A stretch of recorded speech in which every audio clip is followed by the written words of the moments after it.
All right, let's talk about how modern cybersecurity actually keeps us safe online. Well, the answer has everything to do with a critical tool, the firewall. Think of it as a digital gatekeeper, and its job is to protect your network from all kinds of threats. But not all gatekeepers are created equal. The original was the network firewall. Its job was pretty straightforward. It only checked three things: where traffic came from, where it was going, and the port. And for simple stuff like visiting a website, this worked great. You could easily block it if you knew its address. But what happens when applications start getting, well, a lot smarter? This is where the old model just broke down. Yeah, apps like these, they don't play by the old rules. In fact, they're designed to be evasive. See, they're constantly changing their addresses and ports. You can't block what you can't reliably pin down.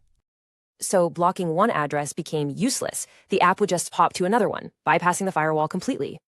Clearly, we needed a better solution, a much, much smarter gatekeeper. And that brings us to the application firewall, or as we call it, the Next Generation Firewall. This one doesn't just read the address label, it actually opens the letter to see what's inside. So how does it know what it's looking at? It looks for something very specific called a signature. Think of a signature as a unique digital fingerprint.